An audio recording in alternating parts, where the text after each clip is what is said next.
Hello everyone, how are you all? Hope you all are doing good. So last video में हम लोगों ने example 17.18 को discuss किया था एंड इसके बाद मैं आपको ये बता दूं कि जो क्वेश्चन 17.20 है उसमें इस तरह का एक एग्जाम्पल भी हम लोगों ने सॉल्व किया था जिसमें कॉशी डिस्ट्रीब्यूशन के मीन को प्रूफ करना था कि कंसिस्टेंट नहीं होगा, बट जो कॉशी डिस्ट्रीब्यूशन का मीडियन होता है वो कंसिस्टेंट एस्टिमेटर होता है. ये क्वेश्चन मैं आप लोगों को सॉल्व नहीं करा रही हूँ बिकॉज इसके जैसा ही सेम एग्जाम्पल मैंने सॉल्व करवाया हुआ है. Question 17.21 says that if T1 and T2 are consistent estimator of gamma theta, show that this such that A1 plus A2 is 1 is also consistent for gamma theta.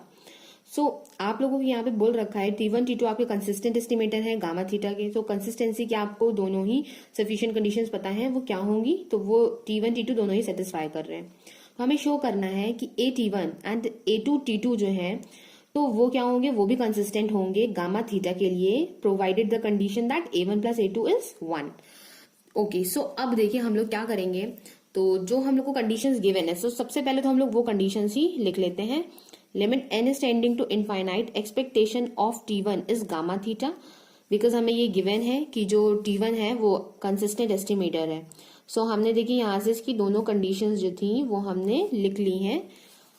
अब T2 के लिए भी हम यहाँ से लिख लेंगे. Limit n is tending to infinite, expectation of T2 is equal to gamma theta, then limit n is tending to infinite, variance of T1 is variance of T2 is equal to 0.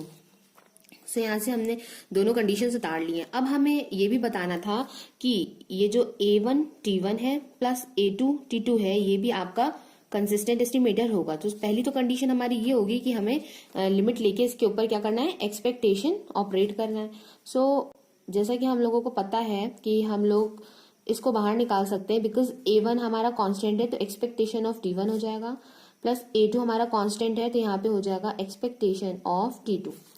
यहाँ से देखिए अभी हमारी जो limit है वो यहाँ से हमने ऑपरेट कर रखी है.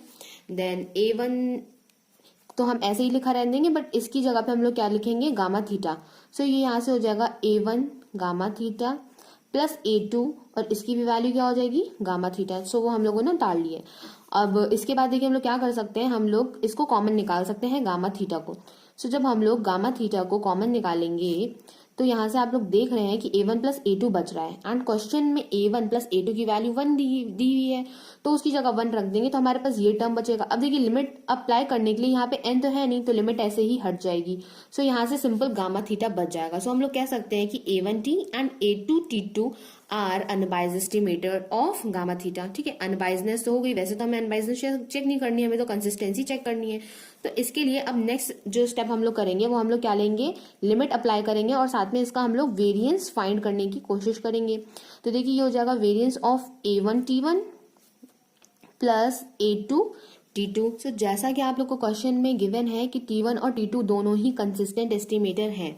तो कंसिस्टेंट एस्टिमेटर होने का मतलब क्या है कि इनके जो वेरिएंस होंगे, अगर हम लोग यहाँ पे देखिए ऐसे लिख भी लेते हैं A1 square variance of T1 लिख लें, देन हम लोग यहाँ पे प्लस का साइन लेके A2 square variance of T2 भी लिख लें यहाँ पे. ये देखिए हम लोग को ऑलरेडी क्वेश्चन में बोला गया है कि T1 और T2 दोनों ही कंसिस्टेंट है. दैट मीन्स इनका जो वेरिएंस है वो 0 ही आया होगा. 0 आने का मतलब है उसकी वैल्यू जब हम लोग यहाँ पे 0 रखेंगे तो ये पूरा टर्म ही हमारा क्या हो जाएगा, 0 हो जाएगा.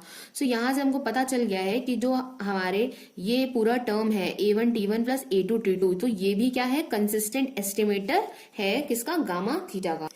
नाउ अब हम लोग इसका देखिए बी पार्ट सॉल्व करेंगे. बी पार्ट भी इसका बहुत ही ज्यादा इजी है. देखिए इसमें बोला गया है for a Poisson distribution with parameter parameter theta. यहाँ से अगर हम लोग मान लें कि x कोई भी वेरिएबल है जो कि पॉइसन डिस्ट्रीब्यूशन को फॉलो करता है विद पैरामीटर थीटा, तो आप लोगों को पता है कि एक्सपेक्टेशन ऑफ x का क्या हो जाता है, जो पैरामीटर होता है वही रहता है, एंड वेरिएंस ऑफ x भी क्या हो जाता है, वही रहता है जो इसका पैरामीटर होता है. ये चीजें आप लोगों को पता चल गई हैं.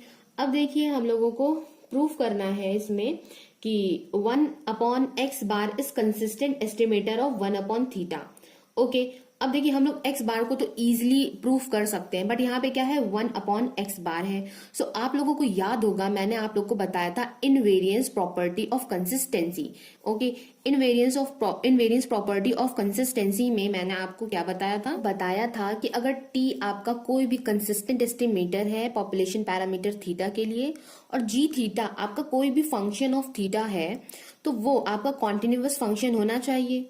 ठीक है, अगर वो कॉन्टिन्यूअस फंक्शन हो रहा है थीटा का, देन आपका जो जीटी है, टी आपका स्टैटिस्टिक है, तो जो जीटी है, जीटी आपका क्या हो जाएगा, कंसिस्टेंट एस्टिमेटर होगा जी थीटा का, राइट।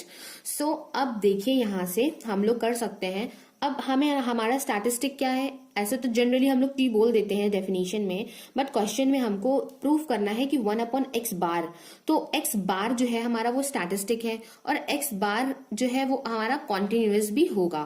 तो देखिए अगर हम x बार को प्रूफ कर दें कि वो थीटा का कंसिस्टेंट एस्टिमेटर है, तो with the help of invariance property हम ये प्रूफ कर देंगे कि 1/x bar is consistent for 1/थीटा। सो देखिए फर्स्ट प्रॉपर्टी क्या होती है कंसिस्टेंसी की, limit n is tending to infinite expectation of x bar. So यहां से देखिए limit n is tending to infinite expectation of x bar. तो अब देखिए x बार का हम लोग फॉर्मूला ओपन करेंगे, ये हो जाएगा समीशन xi, तो limit n is tending to infinite 1/n summation बाहर आ जाएगा एंड एक्सपेक्टेशन ऑफ xi यहाँ पे ऑपरेट हो जाएगा। देन ये हो जाएगा limit n is tending to infinite. अब आप लोग देख सकते हैं कि यहां से देखिए जब हम लोग यहाँ पे वैल्यू सब्स्टिट्यूट करेंगे तो यहाँ पे थीटा आ जाएगी इसकी वैल्यू, बिकॉज ऑलरेडी निकाल ली है, और ये हो जाएगा कांस्टेंट, तो यहाँ पे भी n आ जाएगा, n से n कैंसिल आउट हो जाएगा, तो यहाँ पे इसकी वैल्यू क्या आ जाएगी, थीटा आ जाएगी। अब हमारा सेकंड जो है सफिशिएंट कंडीशन वो होती है limit n is tending to infinite variance of x bar होती है। तो अब देखिए वेरिएंस ऑफ x बार हमें निकालना पड़ेगा, तो इसके लिए देखिए इस एक्सपेक्टेशन का जब हम लोग फॉर्मूला इस तरह से ओपन करेंगे और वेरिएंस से 1/n बाहर निकालेंगे, तो 1/n बाहर निकालेंगे तो ये 1/n स्क्वायर हो जाएगा, समेशन भी बाहर आ जाएगा और वेरिएंस ऑफ x पे ऑपरेट हो जाएगा।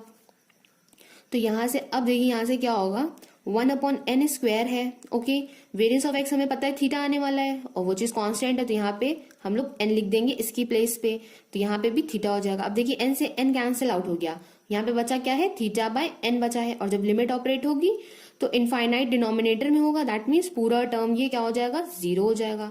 सो यहाँ से देखिए क्या प्रूफ हो गया है कि x बार जो है वो कंसिस्टेंट एस्टिमेटर है थीटा का। ओके, तो हम लोग यहाँ पे ये हम लोग को पता चल गया है। जस्ट अब हम लोग फाइनल आंसर को लिखने के लिए बस सिंपल यहाँ पे आप लोग लिख दीजिएगा कि x bar is consistent estimator of theta, so by using invariance property of consistency 1/x bar is consistent estimator of 1/theta।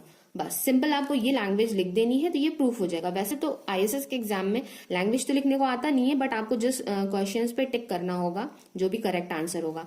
So I hope कि ये दोनों ही पार्ट आप लोगों को समझ में आए होंगे, एंड इफ समझ में आए हो तो आप प्लीज लाइक कीजिए और कॉमेंट करके भी मुझे बताइए। And thank you for watching my video, have a nice day.